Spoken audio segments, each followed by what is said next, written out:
All right, we are back. I love seeing everybody here, honestly, and we'll have tons of more people joining us. I really appreciate you guys.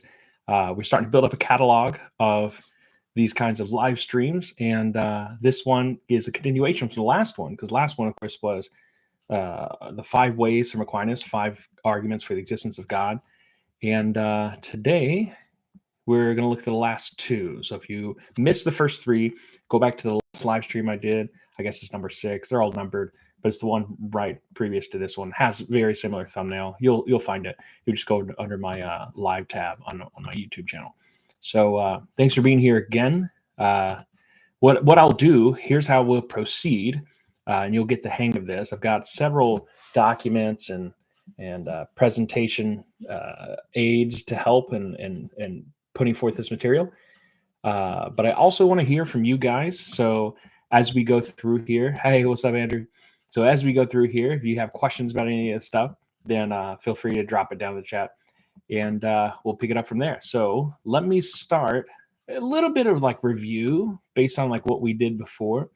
So let me show you our our old trusty guide of the Aquinas 5 ways. The slides. Okay, so there's a little bit of background here. Of course, we need to reiterate what it means to know. You can't have 100% certainty. I mean, if you want more information on that, want to jog your memory on that, please go back to that. There's going to be a lot of people that just pick up from here, from this video and from related videos that they'll clip from this, and they'll have gripes and complaints with that. They'll be like, "Oh, well, you can't know God's existed." I've even had Christians, reply this way. They'll say, "Oh, all you need is faith." And yeah, I mean, faith is a really rich and important component, but I think that what Aquinas is offering here is much more than that. But in any case, we'll pick up here on the, so go back to earlier streams and videos if you want to look at any of more. That'd be number 5 or 6. But here we'll pick up just a real brief refresher. Remember, those first 3 ways are very, very similar. Has all these sort of tradition over the last 2,500 years. All these philosophers who have endorsed that argument, if you take the first 3 ways together, which again, you think about them together, they're very, very similar. We had the argument from motion, we had the argument from efficient causes, or just cause and effect. I think you can say it.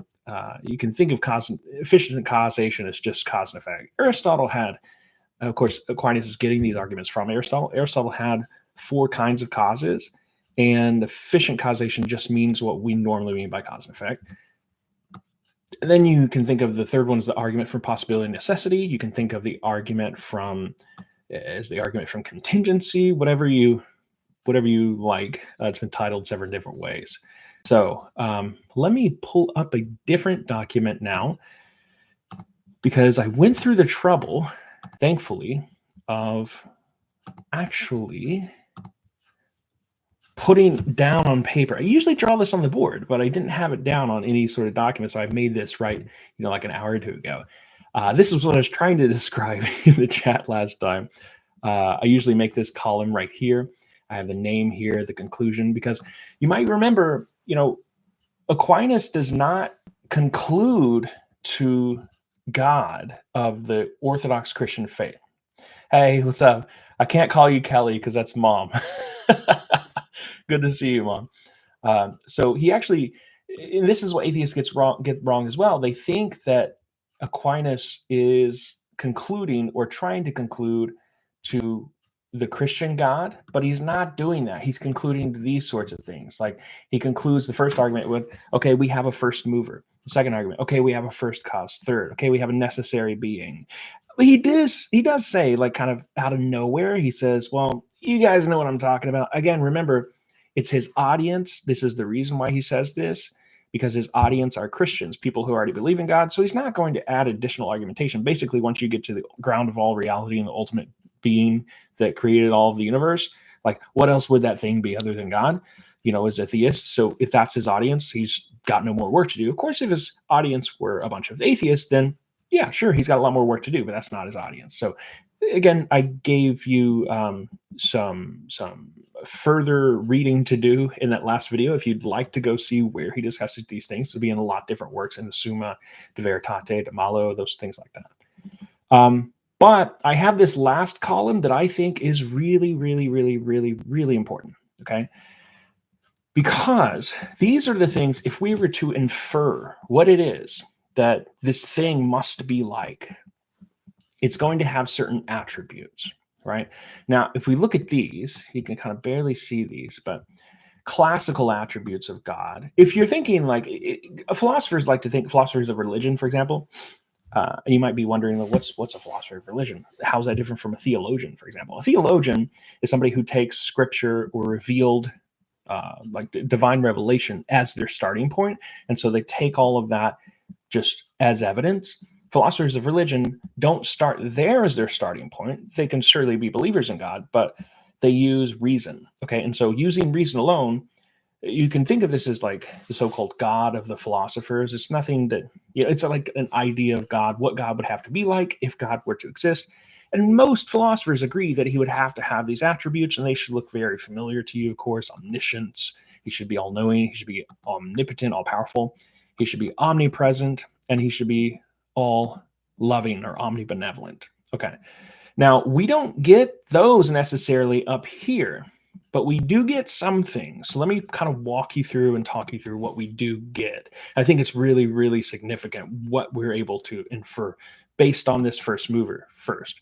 And I've actually combined the box for the first and second way because I think they're very similar, and they're very linear. So if it's a mover, that would mean that it's moving. That seems like, obvious, right? But in addition to being moving, it would be active, meaning it would also be living. We talked about this last time. If something is eternally moving, we'll get to eternally in a second, but if something is moving, that means that it's not fully at rest, right? If I'm fully at rest, then I'm dead. I can be at rest when I'm asleep, but that's not fully at rest because, my neurons are still firing, my lungs are still breathing and going and so on and so on. But if this is something that is active and moving and never is fully at rest ever, that means that it is living. And I think it's significant and very telling that the Israelites referred to Jehovah as the living God. I throw this in here in quotes because pure actuality, the idea, this is a phrase used by philosophers, pure actuality. As opposed to, and I suppose I could have put that in contingency because it's opposed to potentiality, right? So that's the relevant distinction. Something is potential, is actual. And I guess we actually got this here in the second way as well, because we talked about potential motion and actual motion. So something that is not potential and that is actual, like not potentially moving, would be actually moving. We can infer further that this thing would be actuality itself. That is, that it is never, that's basically all we said right here. So these kind of go together, right? The idea that this thing never would be fully at rest. It would be actuality in and of itself. We also can infer that this thing would be eternal, right? Now, you might think, well, how could we infer that? I mean, maybe it was created. Perhaps it was created. But again, like think of a line of dominoes, all right? If some atheist wants to quibble and say, well, who created God? What created God, right? That's a very common, first knee-jerk reaction. Who created God? The theist is not interested in the thing that created the universe but wasn't the first cause. Like, it could be like, okay, this thing right here, this created thing plus 200 is the thing that created the universe, right? But it could be that was the first cause of the universe. We're not interested in that thing. We're interested in the thing back here with the first cause of everything. God could have, been around and then delegated the creation of the universe to someone else, I suppose. But theists aren't interested in that sort of thing, some created thing that made the universe happen. They're interested in the thing that is the first cause, according to these first two arguments. The first thing that would have moved, the first thing that would have caused everything else, not just caused the universe, but everything. Like, God could have delegated some angel, like I said, to create the rest of the universe. It's hard to think of that if you're a Christian because, in the beginning, God created the heavens and the earth, right? But I suppose, it's a logical possibility that God could have done that. But we're not interested in the thing that created the universe necessarily. We're interested in the thing that created everything, even the thing that presumably would have created the universe. But so we're interested in that very first cause. And that would mean that this thing would be eternal, because also it's uncaused itself, right? We've ruled out self-causation.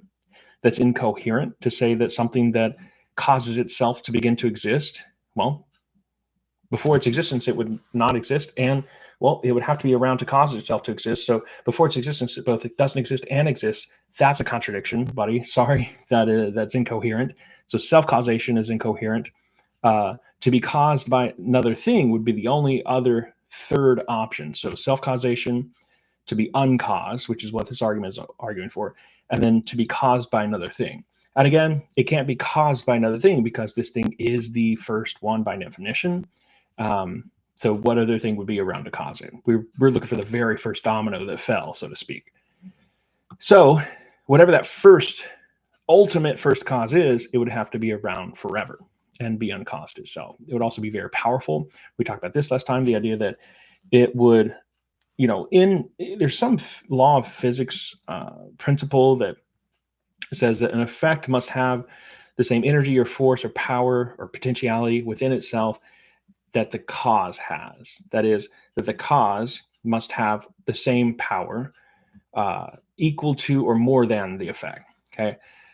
So given that this thing created everything that we know, I mean, gosh, we have a lot of force and power, and just think of like force of explosions and all the mass that is just here on Earth or just here in our solar system. You put into account all the universe and it's just mind-boggling what sort of power and forcefulness and energy there is in the entire universe. We can't comprehend it.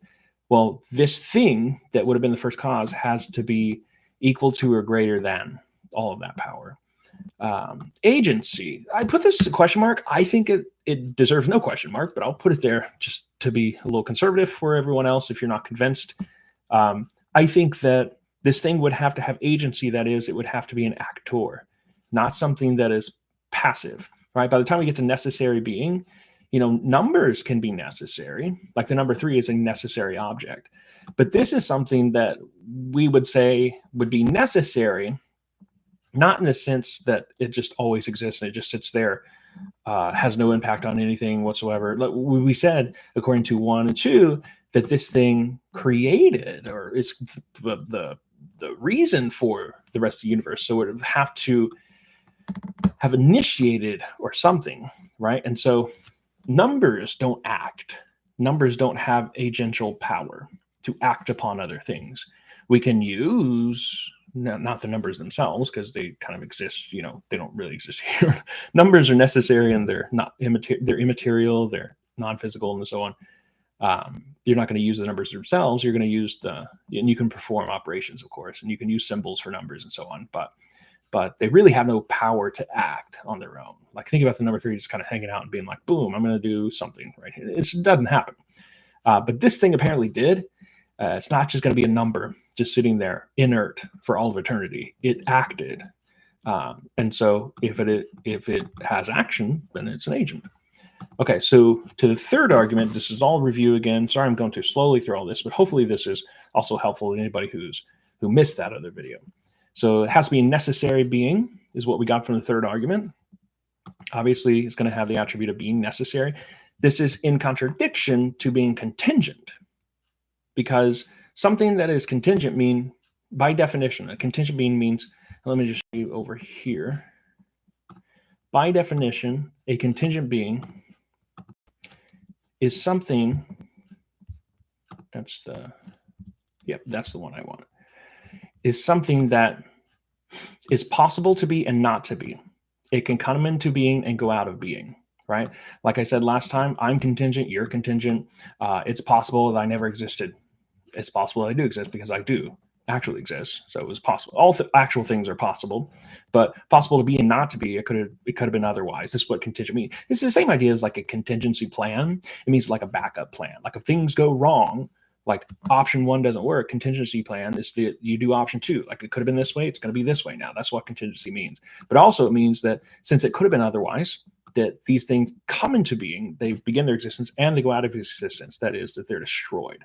So that's what we mean by contingency. Let me pull this back up then. So when we say that this thing is necessary, we mean that it could not have been otherwise. Like, not only is it eternal, it's been around forever, but it could not have been otherwise.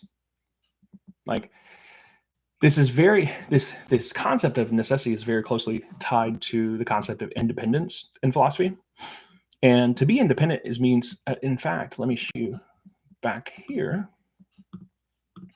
To be independent, and this is what this down here says, exists of its own necessity, does not receive its existence from another being, but rather causes him. That's what we're talking about when we're talking about independence.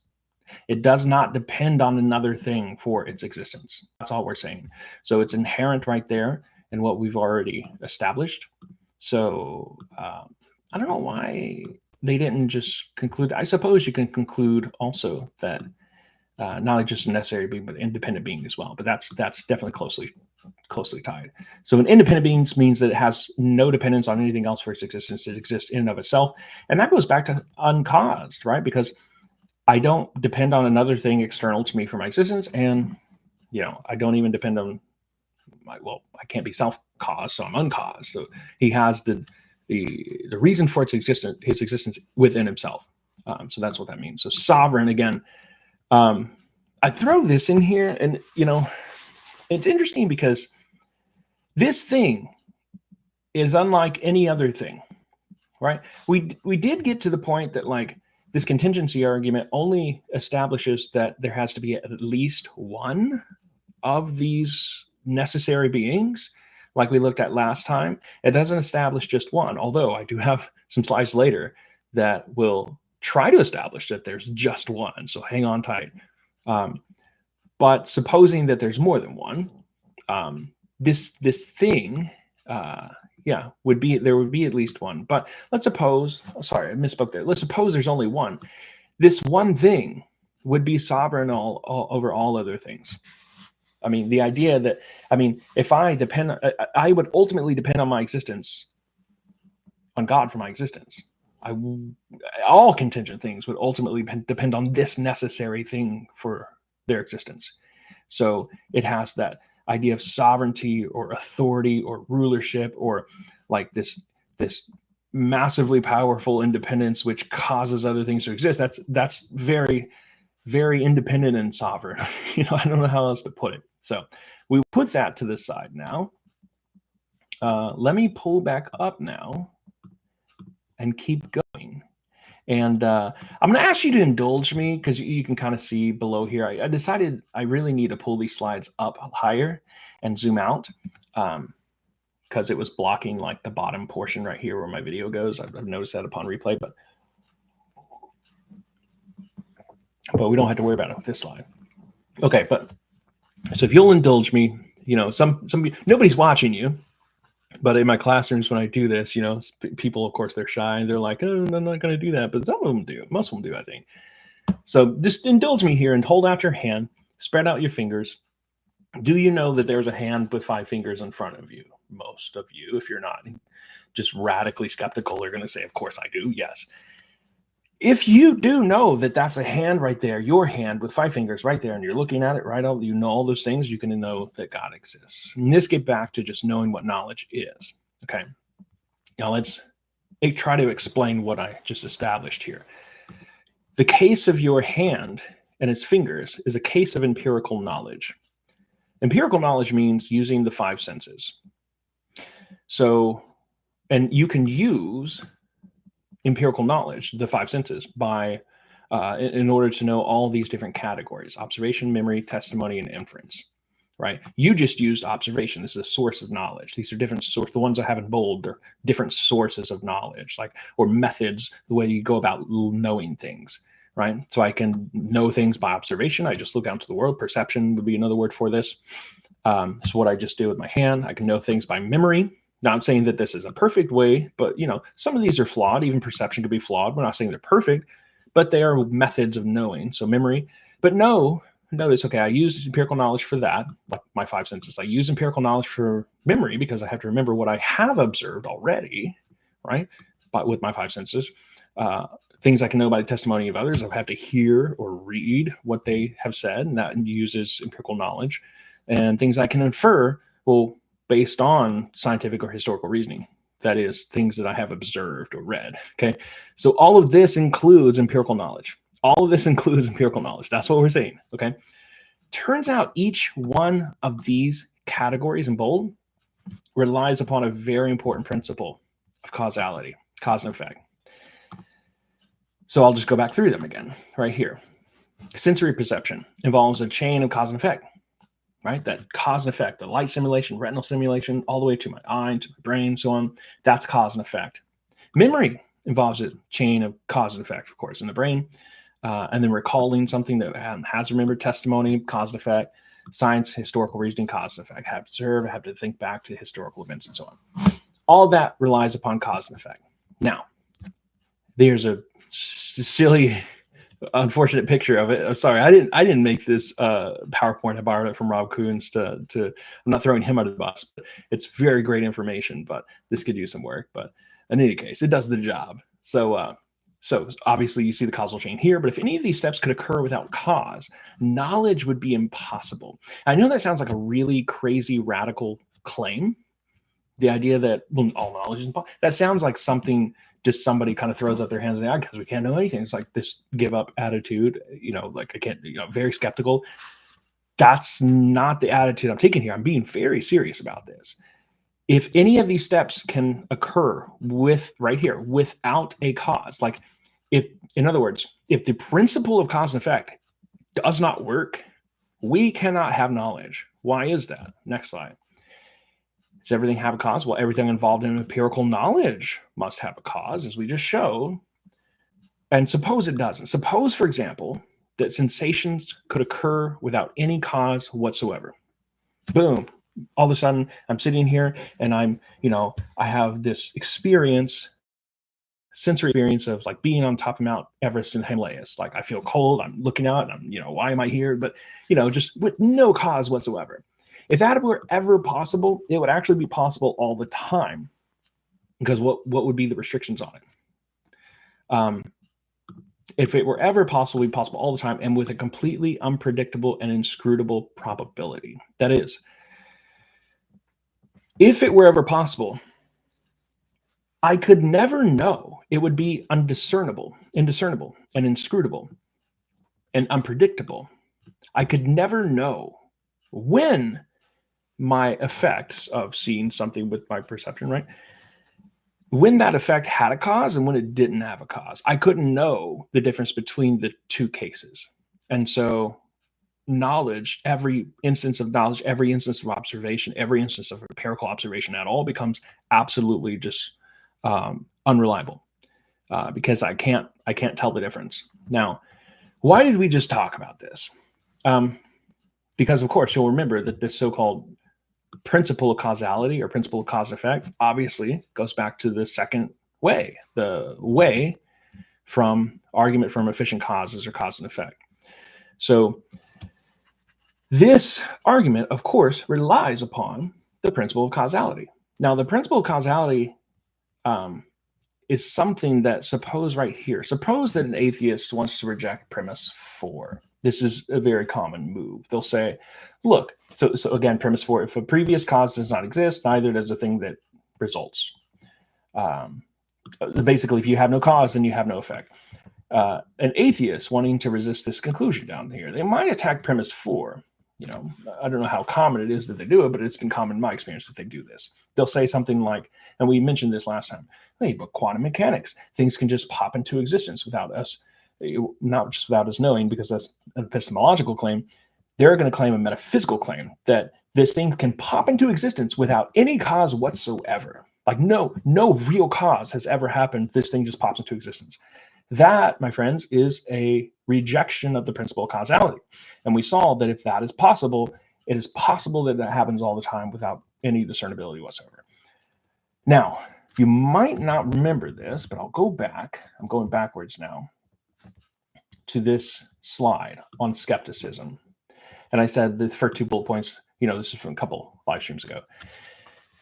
This details what it would look like to be healthy skeptical, right? To be judicious in one's reasoning and, handling carefully of the evidence and so on. But unhealthy skepticism, aka radical skepticism, this extreme skepticism, is exactly what we're just seeing. This idea, and you might have thought, if you were here for this when I read through this, actually paralyzes thought, making us down to first principles, all knowledge would be impossible. You might have been like, oh, well, big whoop. I mean, is that even possible? I mean, come on, that sounds like you're just being, you're catastrophizing this possible. Yeah, you're just.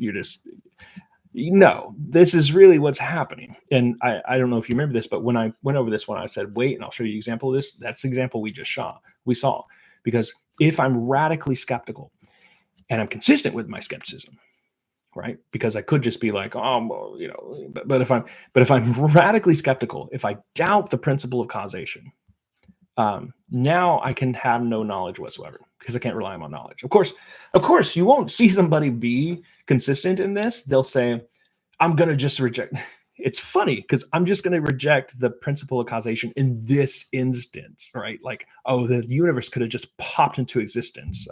And so talk about special pleading, right? Last time we mentioned the special pleading in the sense of, atheists will accuse theists of special pleading in the sense of God is just so unique. And so that seems like you're making an exception for God. Well, buddy, atheists do it the exact same way. They say with the principle of causation, well, every cause and effect happens just like you would expect. Every effect has a cause, except for the beginning of the universe. And that, my friends, is I think a worse violation of special pleading than what the theist does, because the theist has gotten there by reason, thinking that this thing, like we've been saying, has certain attributes that it must be self-caused and so on.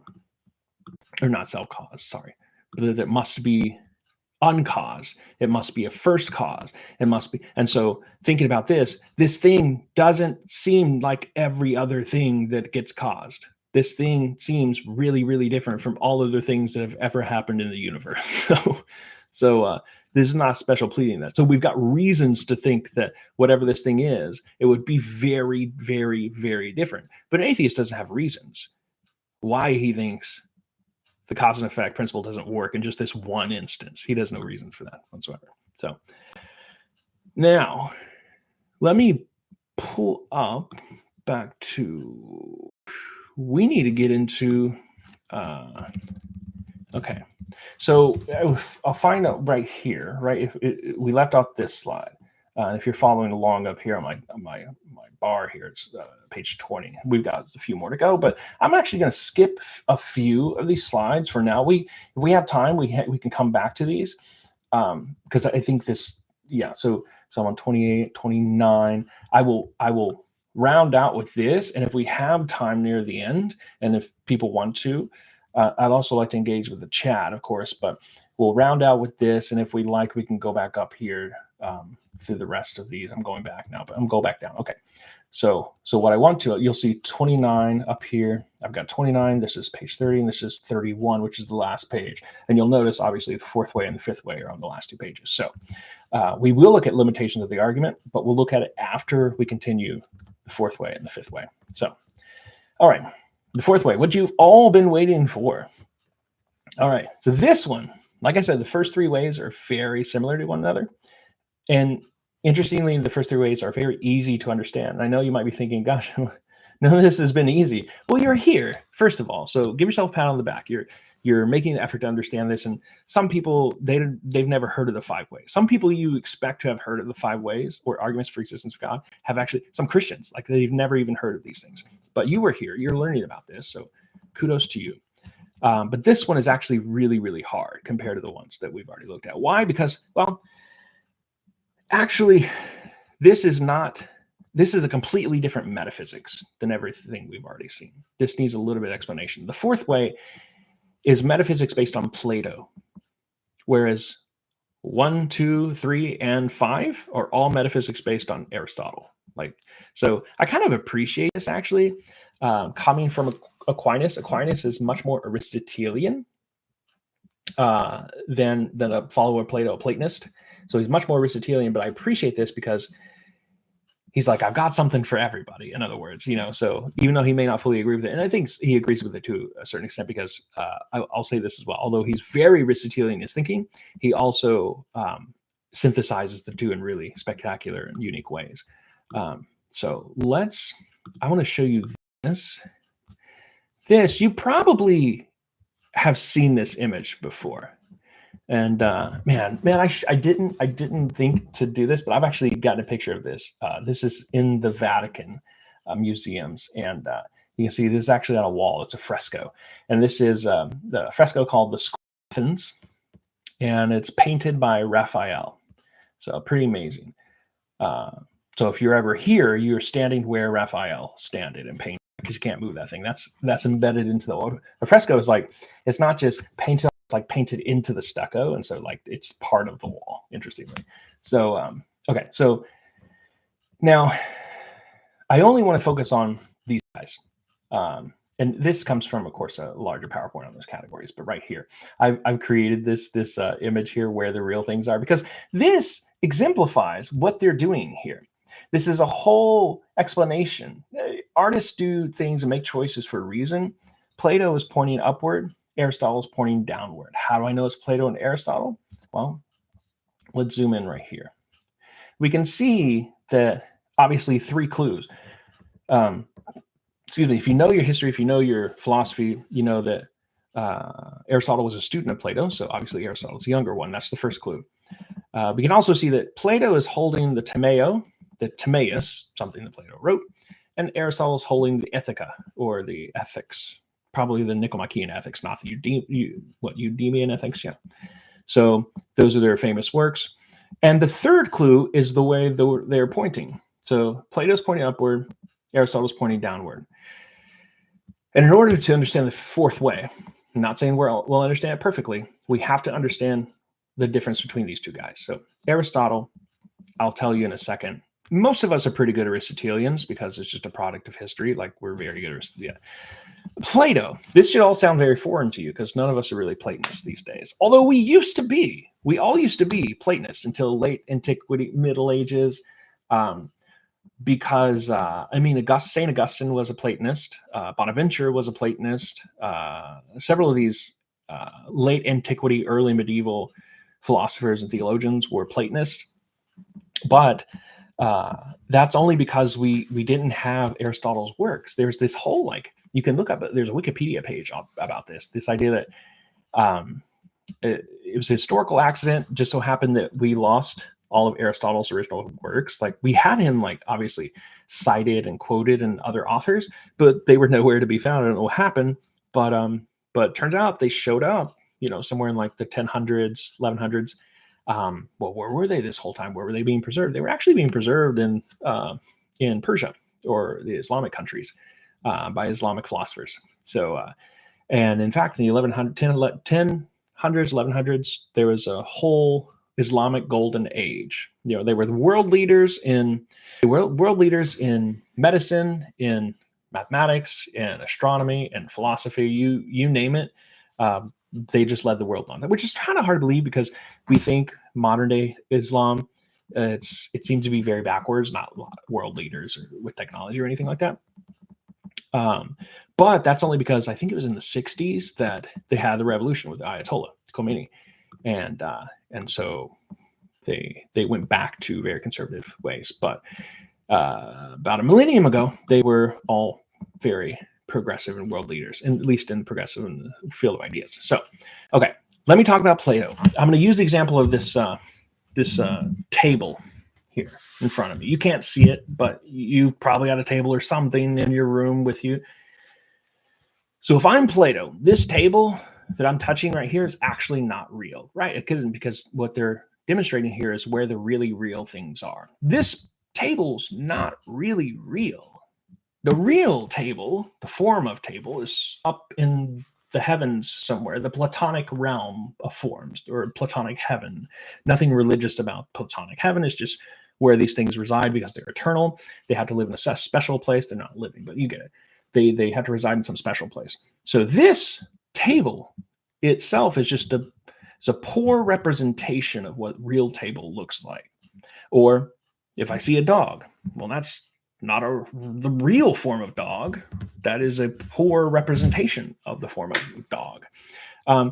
A good corollary or parallel with respect to understanding what he's doing here is think about a portrait of a landscape, right? You see this beautiful landscape painting, and obviously it's very well done, you hope, but it doesn't quite match the real landscape, right? It's not a one-to-one. It's not a perfect copy. It's an imitation. It's a representation. It's not the real landscape.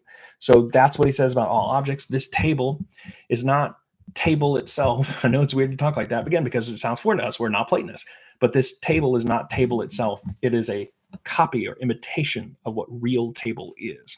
How do we know that? Well, that's not the question I wanted to ask, but think about it with respect to this. How do I know, first of all, if I see like a two-legged table? There are two-legged tables out there. You know, there are four-legged tables, there are three-legged tables, there are one-legged tables. There are no-legged tables. How do I know they're all tables? Because they, in some sense, represent the form of table. I'm able to access that in my mind and so on. Now, that sounds very strange. Aristotle, on the other hand, he thinks that this table actually is real. I mean, that sounds much more at home for us. We like that. This table. In fact, Aristotle, if we had not become Aristotelian, there's a really good argument to be made here that no science would have ever developed in our society. Because if I'm a Platonist, I can think about the reality of things without ever leaving my chair. I can be stuck in my ivory tower and never think about the world outside. I just have to think about the forms, the thoughts. Aristotle actually has to go out in the world and investigate the things. He has to observe. And that's what he does, in fact. He spent some time in islands off the modern-day coast of Turkey and so on. So all that to say that we are very familiar with Aristotle, not so much with Plato. Plato is the responsibility here for the next arguments. Let's look at the next argument. Okay. The fourth way, degrees of being. He says, premise one, there is a gradation to be found in things. Some are better or worse than others. In other ways, I look out into the world. He's starting with empirical knowledge again. I look out into the world, and this is what I see. I see that there's variation, there's gradation, there's a scale, there's in that idea that like some things are better or worse. Like I see things are bigger or smaller. I see things more beautiful, less beautiful. I see things hotter or colder, right? So like hottest, so on and so on, right? There's this gradation or variance, right? The scale. Okay, pretty unobjectionable. Even if we're good Aristotelians and we don't buy Platonist philosophy, like everybody can agree with this. Now, if you're looking to something to object for, this one is going to be the one to object for. Because second premise here, predications of degree require reference to the uttermost case. For example, a thing is said to be hotter according as it more nearly resembles that which is hottest. That seems wrong because, I mean, just think about it. Like, do we really need, like, it was kind of humid today, kind of brisk and hot, and early in the day it was foggy. So imagine wherever you are, imagine it's a hot day. Do you need, if you're going to predicate like hotness of a day, do you need to reference the uttermost hottest day ever? It doesn't seem like it. Or if you say something is good, do you have to have in your mind the idea of what the ultimate good thing is so that you can like measure it against the ultimate good and see how good that your good really is? It doesn't seem like it, but that's because we're Aristotelian. Now, so let's keep going because this one will also probably reject here. The maximum in any genus is said to be the cause of all in that genus, right? Because what is hot is caused by what is hottest, or that's not a very good example. I think it's an example he uses, but what is good down here is said to be caused by what is ultimately good. Now, let's take a look at what this looks like, because I'm a visual learner, and so I cannot think of this without without visualizing this. So let me pull this up right here. Okay, so eventually he'll get to ultimate being, but we'll just start down here. And I can even have out to the side, to the left here, I could have put like hotness or something, because that's an example he uses first. He says hot things, hot things down here are going to have reference to the hottest thing up here. But same thing with all these attributes: truth, goodness, beauty. He says the good things are going to require reference to ultimate goodness, and they're going to get their existence from ultimate goodness. Okay. Now, let's see what the next premise says. It says here, therefore, there must also be something which is to all beings the cause of their being, goodness, and every other perfection. This we call God, the cause of their being. This is itself an attribute, Aquinas thinks. Just like goodness, to be good, is an attribute. It's kind of quality or property of something. Being or existence itself is also a quality, and it's not. Goodness isn't shared by everything. I mean, I suppose actually I do think it is, but not everything is good in like a moral sense, let's suppose. But goodness is in everything. But being is in everything. What do I mean by being? I mean existence. Everything that exists has existence. That's all we're saying here. So if we pull this back up, he's saying this: for all these things, they will all, for all true things, they're going to also be existent. For all good things, they are also going to be existent. For all beautiful things, they're also going to be existent. So if we follow even Plato's philosophy here, all of these things down here that have these attributes and get their truth or goodness or beauty from true, good, and beautiful would ultimately, all these things would get their being from ultimate being. Now that sounds really similar to what we saw in the other 5 ways, right? The idea that there's an ultimate independent thing responsible for the existence of all other things. So it matches that in that respect. Now, if you wanted to know more about these things, I would look up what's called stuff on the transcendentals.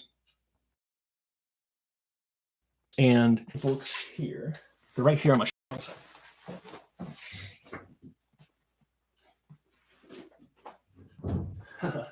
I don't know if you could see that I was wearing no shoes. I usually do wear at least socks, but it was raining out earlier, so I stepped in a little leftover puddle, and somehow I got my sock wet, so I had to take them off. But in any case, so here's a really couple really good books. This is by James F. Anderson, Introduction to Metaphysics of St. Thomas Aquinas. Really good stuff, and all of this in here, it's not actually by Anderson, it's by Thomas Aquinas, and it is all primary sources. And I have marked this thing up like wild, guys. I've just, like, look at this. I've like destroyed this book. It's crazy. There's so much richness in all the things, but he's got a couple of chapters on the transcendentals. That is, actually, he's got a couple of chapters just on each transcendental. Same thing with our other author, but I'll show this to you. Let me see, there it is. General Introduction to Transcendentals, and we've got, boom, right here. We've got Transcendental 1. We've got Transcendental, sorry, let me pull that out here. Chapter 6, the Transcendental 1. Chapter 7, the Transcendental True. Chapter 8, the Transcendental Good, Transcendental Beauty in the next, so on and so forth.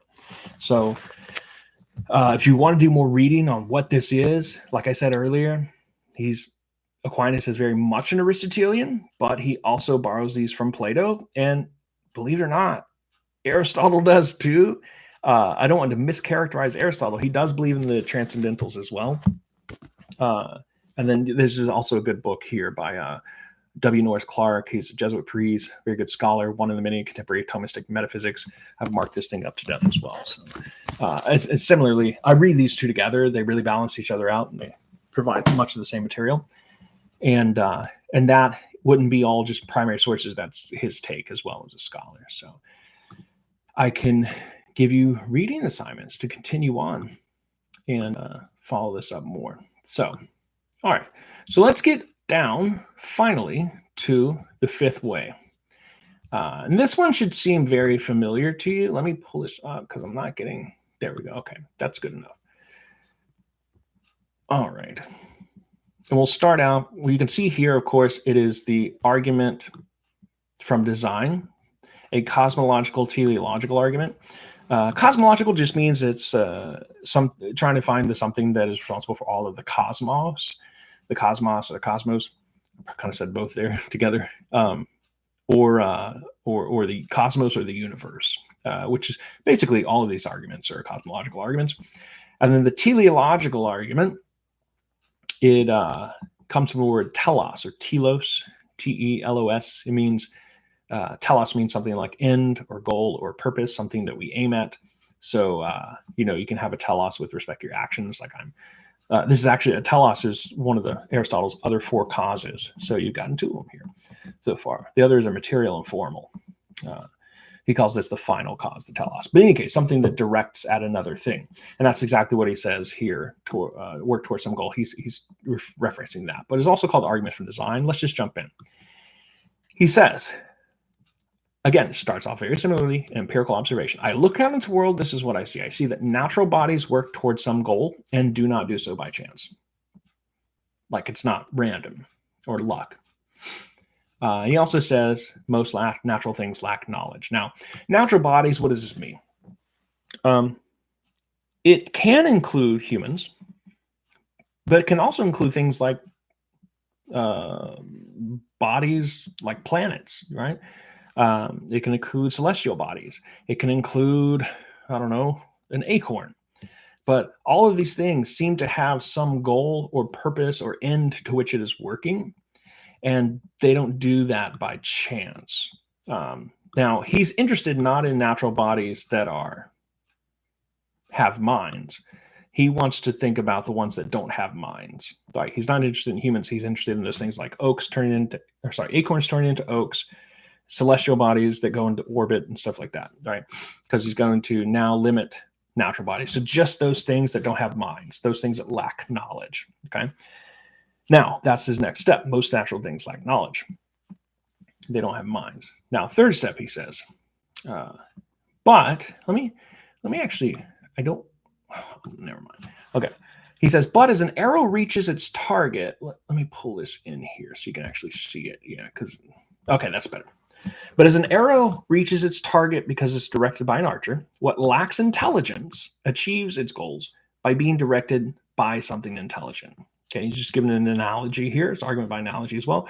Therefore, some intelligent being exists by whom all natural things are directed toward their end, and this being we call God. Now, he's talking about an intelligent designer here. He says there has to be something that exists that because these celestial bodies work, because these planets orbit, as there's the Earth that always orbits around the sun. And you might say, oh gosh, I know what's responsible for that. That's laws of physics. That's what's responsible for that. That's probably, if you're like resistant to this information, that's probably exactly what you're thinking. God doesn't hold the Earth in orbit. He holds it's laws of physics that make planets orbit their stars. Let's unpack that. Actually, is it really laws of physics? And you're going to be surprised. What is a law, first of all? Like, let's just think about laws just like on law books, for example, first of all. And you'll find that laws don't actually do anything. Laws, let's say the law for speeding. The law for speeding does not make me slow down. It does not, let's say, it does not cause me to slow down. It has no agential power. In other words, it doesn't cause things. Laws don't cause things. In fact, what is the law itself for speeding? Well, let's start with this. What causes me to slow down is my foot on the gas, or me seeing a warning sign, that says speed limit, or me seeing headlights, or flashing, cop car, lights in my rearview mirror, especially. That makes me slow down. It was a little too late to do that, but that's what makes me slow down. Or my reaction to what I'm seeing makes me slow down. That causes me. But the law, what is the law? The law is written in some capital state capitol or somewhere, and it's written down in a book somewhere. That law is not making me do anything.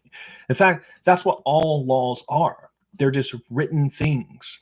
And so the law, let's say for law for gravity, it's something like, I don't know, what is the law for gravity? Law of gravity equation. I think it's something like 9.8 seconds or something like that. I don't know. Yeah, something like that. The velocity of gravity. But that law, whatever that equation might be, that doesn't make the planet stay in orbit, because the law of gravity is not the force of gravity. Those are different things. The law of gravity is something that is just a description of what is already happening. Right? Just like, so I mean, it was discovered by us, right? But it's not like the force of gravity begins to exist once the law of gravity starts to exist. No, that's the force of gravity already was there. And so, okay, well, let's talk about the force of gravity. Law of gravity, laws of physics don't do anything. Let's talk about the force of gravity. The force of gravity makes the things, the planets, stay in their orbits. Sure, okay, I'm down with that. But they also keep them regular. There's certain regularity. There's certain uniformity and everything. And that's suspiciously uniform and regular when the universe is quite chaotic. And I'm just curious as to how it's so regular and uniform, right? Like, how did that force come about? Like, that's a genuine question. How did the force of gravity come about? Did it just pop into existence? Like, and that now humans can understand it? Like, that's very strange, right? So yeah, I'm okay with you saying that the force of gravity holds the planets in orbit, but that doesn't explain. Now we can back up the question further. We can't explain why the force of gravity is so uniform and regular. So, all right. Now it is time to get into the chat room, and you might need a timeout, Ace Trades, already with your insults here. But let's go back to the top here. And I know you're going to now jump in there and say, oh, I'm not insulting. But it's funny because YouTube people, especially when you're anonymous, you can say whatever the heck you want, without any repercussions. And it's just really funny. You would never say this in person to me. And maybe you would. Okay, let's see.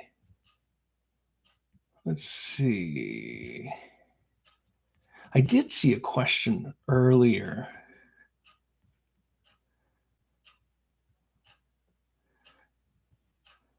Okay, Last Firebender. I appreciate that. Last Firebender, early on, he says, let's just take a look at it. He says, I think it's unfair to say the atheist hasn't gotten there by reason. I don't know what you mean by there. Because this has happened a while ago, this comment. Graham Oppy is a great example of discussing these ideas. You've mentioned Graham Oppy before, I believe. I've mentioned him on some of these streams as well, some of the videos. And I'm not as familiar with his work. Of course, I know him by name, and I know many of my colleagues know him personally, and they can vouch for his character. He's a really great guy. He is a philosopher of religion, and he's an atheist, which is actually kind of rare in philosophy of religion to be an atheist. But so I appreciate his work, but I don't know. I'd have to actually look at his arguments. I know it's very limiting with respect to the word count and stuff on these comments. So maybe you can jump in the actual comments, not just the chat, but the actual comments, and unpack all that stuff. Okay. Oh, that's funny. Yeah, I saw Hooligan. He must be new. I've not seen your username before, but appreciate you being here. Early on, you said I've been here 30 seconds and it's all wrong. Okay. Glad that you're here. Ace Traits, what is one thing that is wrong? I like that you're getting a conversation going. Yeah, because it's a brave thing to say, but yeah, okay. Let's see.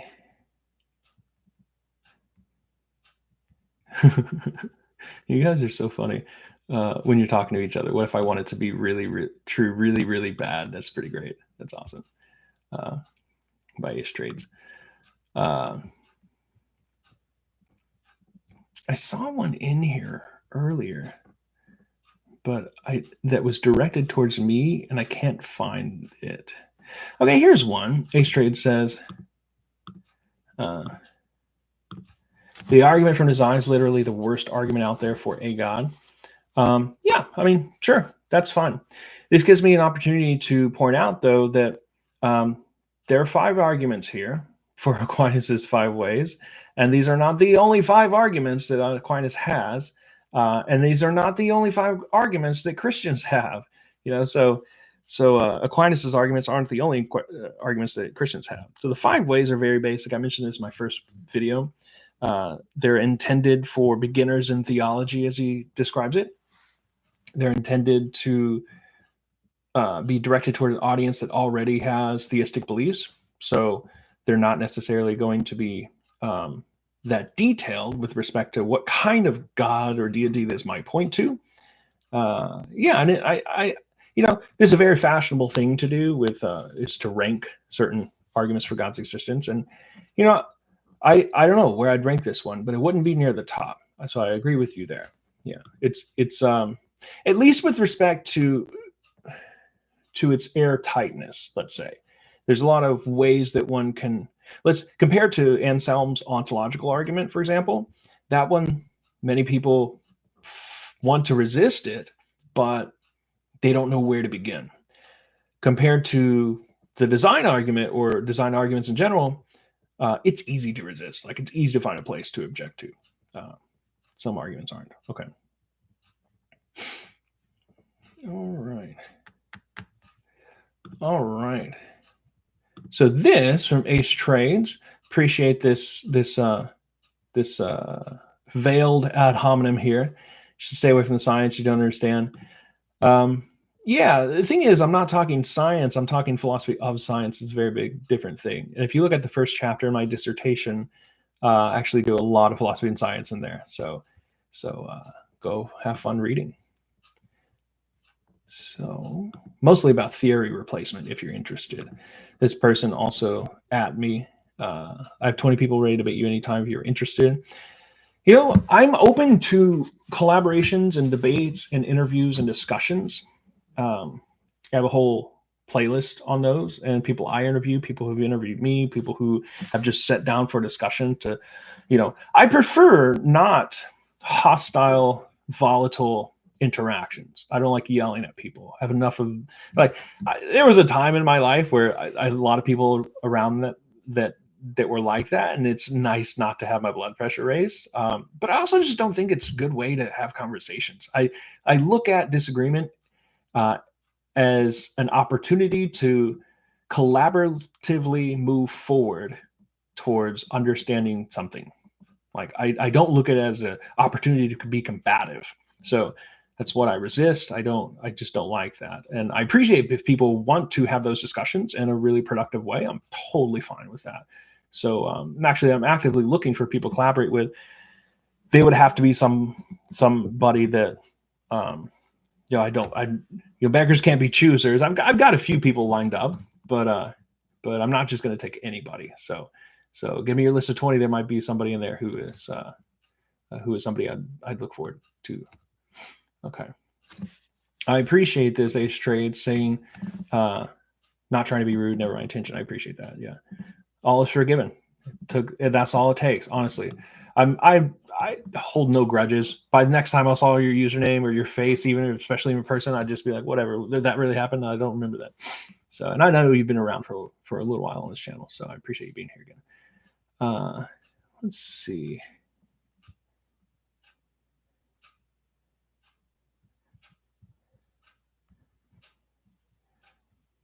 Okay. All right. There's one more thing I want to do, because it seems like, Aaron Ra, I'm not interested in debating with him. I don't know the other people. So, in fact, John Loftus, I wrote my master's thesis on his he thinks it's a knockdown argument. So my master's thesis, you can look it up. It's the University of Arkansas. Just look. I'm not anonymous online, and I'm like that on purpose. Yeah.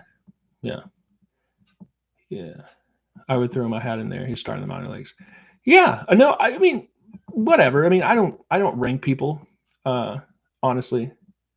You know, I think if you're reasonable and you're kind, I'm absolutely completely open to having a discussion with you. So, but let me pull back to this, because I promised you a slide here that I would cover right here. There are some limitations of the arguments. Okay. Some things that we know and some things we don't know. All right.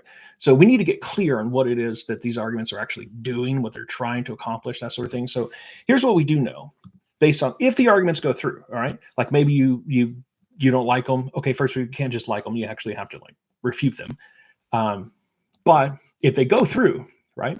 If they go through, they have to be argued for, of course, and established. And I've tried to do some of that here. It's hard to do in a very limited space like this, but I've tried to do some of that. But if these arguments go through, we know that the first cause is infinite and have every purely positive perfection. We know a lot of negative things about the first cause. It's immaterial, it's timeless, unbounded. However, the argument doesn't show that the first cause is personable or personal. Now, I have my doubts about this because earlier in this stream, I said something about the idea that I do think it would have to have agency. It would have to be an agent, have agential power in order to act, because it's not like some inert object sitting for all of eternity. Again, that just violates all physical laws to think that an inert object can somehow make itself move, let alone move other things and start everything. So the only thing that does that are persons. But even if it were a person, we don't get this. We don't get that the person is wise, knowledgeable, just, loving. So this could be, suppose we get a first cause, could be something that's purely evil, to be honest with you. It could be something that is an evil God. So here are some things that are alternatives that are still wide open possibilities, even if you accept all 5 ways. Okay. First of all, it doesn't rule out Manichaeanism. The idea of this cosmic dualism. That's what Manichaeanism. And I mention it because St. Augustine refuted this in like the 4th century AD or 5th or something. But yeah. So it doesn't refute that. So it doesn't refute polytheism, right? Because I said earlier, there has to be at least one necessary cause, but there could be more than one, right? What else? So those are on the board. Let me talk about cosmic dualism again. The idea there that not just that there's 2 gods, but on Manichaeism, which actually survives today. It's an old like North African Berber source, or maybe even like Persian. I'm not sure, but it's something like that. I forget its origins. But cosmic dualism, in this sense, there's 2 all-powerful gods, one that is all good and one that is all evil. So this is actually one of the reasons why Augustine rejected this, is because if you have an all good God and an all evil God, and they're equal in absolute power, you cannot ensure that the all good God will win out. Like, in other words, it doesn't solve the problem of evil. So we'd like to think that good will win out in the end, or at least that would be justice. But if your worldview has a view in which, well, could be evil that wins out, that's very unsatisfying. It's not. I mean, that sort of started his let's say aversion to this, but he has also obviously also philosophical arguments that rebut this. Sorry, rebut and refute. I just said together. But let me pull this one back up as well. I'm going to finally finish out this chart. Where did it go? There it is. Okay, perfect. All right, so you should be looking now at a filled out chart. Now, having gone through 4 and 5, we can now see that, of course, look, I have this column of the conclusions because it's important to point out that the 5 ways do not conclude that a Christian Trinitarian God of Orthodox Christian faith exists. It does not. So if you're an atheist and you're thinking, well, he didn't prove that. Well, no, he didn't. Even if he says, and this we know to be God, again, because as I mentioned earlier in this stream, I mentioned in my last stream, His audience is such that he doesn't really have to argue for that. If he's talking to atheists, if his audience is atheists instead, he would have done more work, and he actually does in other areas. It's just in this section of the Summa where he talks about the 5 ways in very summary form. That's all he discusses here. But in other words, we don't get the Christian Trinitarian God, Father, Son, and Holy Spirit, Orthodox Christian faith. These are the only things we got. It's got to be first mover, got to be first cause, necessary being, ultimate being, existence, ultimate intelligent desire. So we talked about these right here, these attributes. Now let's look at the other ones. If the 4th argument goes through, it would show that an ultimate being exists. That is, what attributes would this thing have? Well, we can infer that, obviously it's going to be ultimate. It's kind of redundant there, but the idea that it would have every positive perfection. It would have every positive perfection in this sense. Ultimate perfection, be the highest good, the highest true thing, the highest, most beautiful thing, so on and so forth, because it would be being itself, responsible for being itself, and it would be responsible for existence itself. There's also this sense of, because of all these highest perfection and ultimate perfections, there's this sense of being unified because all these things have existence. So there would be unity in God as well. You can take from here and get to the idea that this wouldn't be polytheism, but you'd need a lot of work to get there. But that's the route that would take, and why many people do take that. Now, what about these? The design argument. If this argument goes through, big if, I know a lot of people in the chat are very upset about the design argument and these arguments in general. That's fine. But you understand what a conditional statement is, I'm sure, that if this happens, then if it rains, the streets will be wet. Well, if it doesn't rain, the streets will never be wet. But you're here, you're discussing this, so we're talking about the conditional. If this argument goes through, this is what follows. We can infer that this thing will have certain attributes. It's not just going to be some inert object, some domino in the first chain of events. It will be something that is very intelligent because it is an intelligent designer. It will be something that is not just a designer, but also creator. I mean, you would not get this actually from the design argument. You would get it from a accumulation of these. And this is important at this point to discuss the idea that these are not standalone arguments necessarily, especially the way that Aquinas presents them. It's a cumulative case for God's existence, right? So, hey, you don't like the 4th way. That's fine. You're not a Platonist. That's okay. You're a good Aristotelian. That's all right. There's 4 other arguments to deal with. You don't like the design argument. Okay, that's fine. Or you don't understand the 4th, whatever. There are 3 other arguments, 4 other arguments that one has to wrestle with. So, yeah. So, and if I could actually create a different chart that shows that I think you get designer here. It could be, for example, that that's not a creator and only a designer. But if you couple the 5th way with, say, 1, 2, or 3, then it would also be a creator designer. Actually, the 4th way as well. But here, only in the 5th way, we don't get the idea that it's creator necessarily. We only get the idea that it's a designer. Same way over here. Like here, we said on the contingency argument is a necessary being, but there's at least one of them.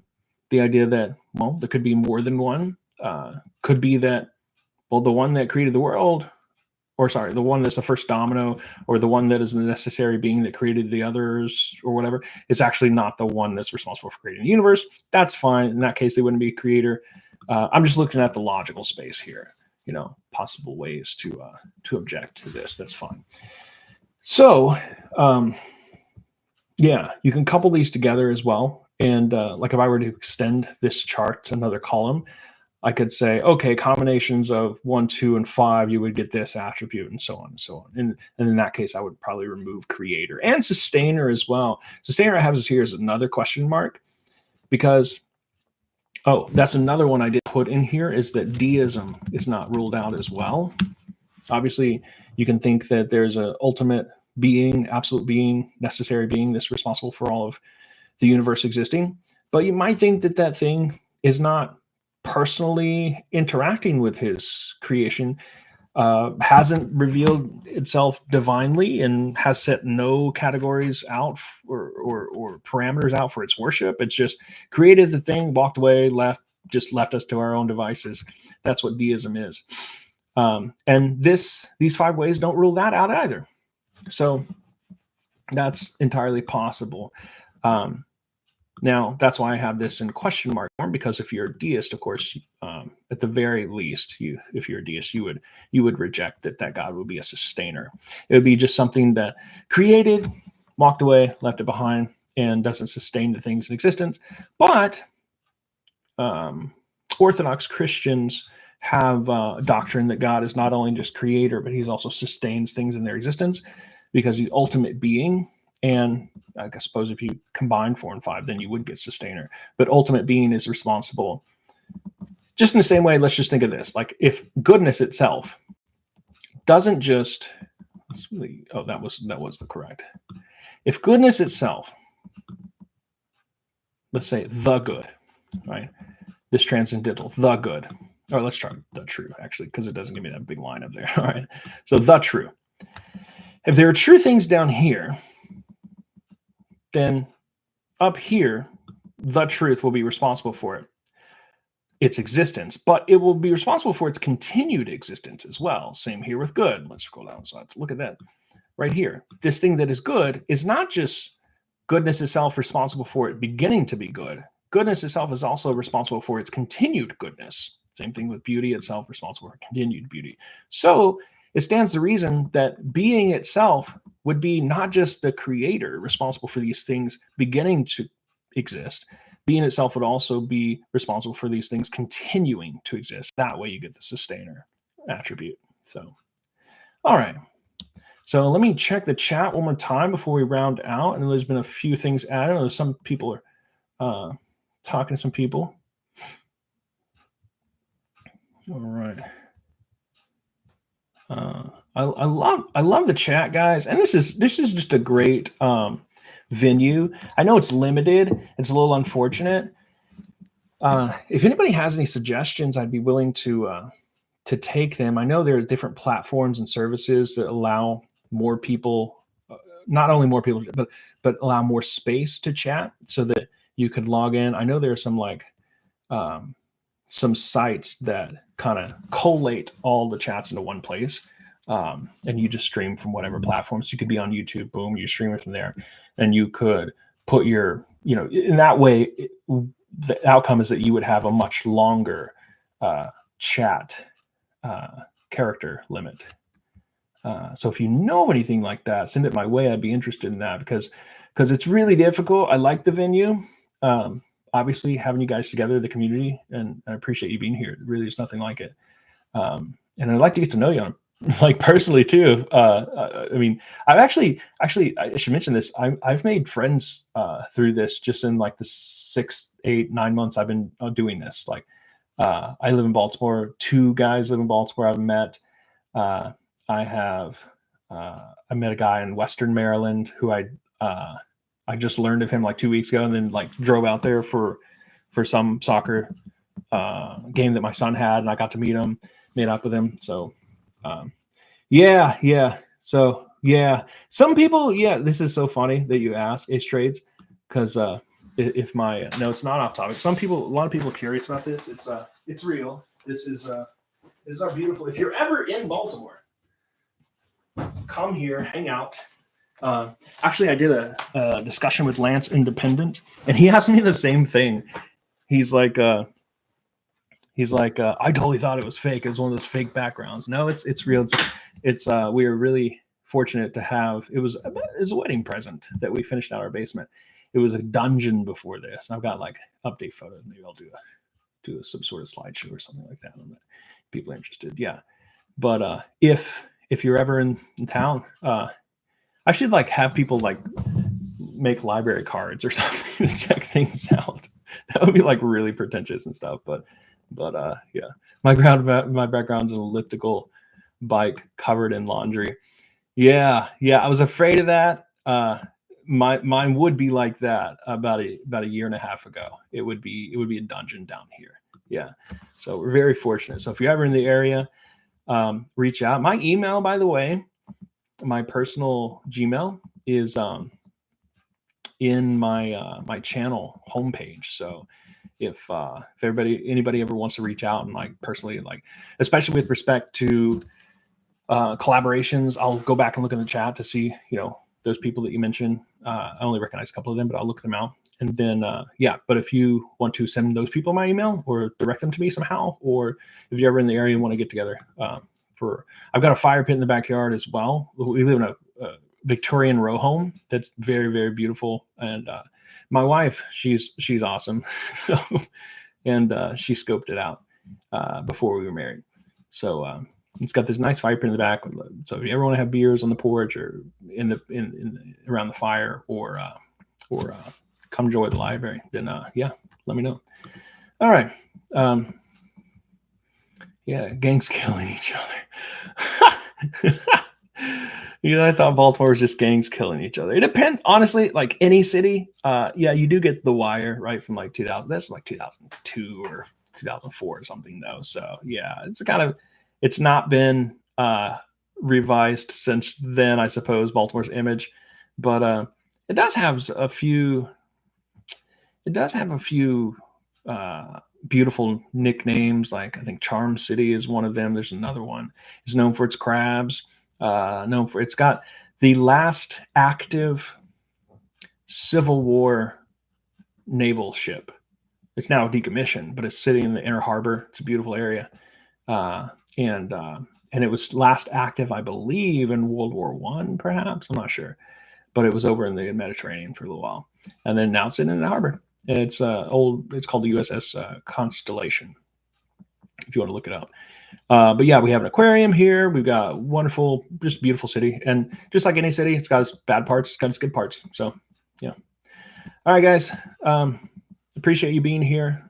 Enjoy it. Keep it up in the comments as soon as this post. And I hope to see you next time. Hopefully this has been good. It's been helpful.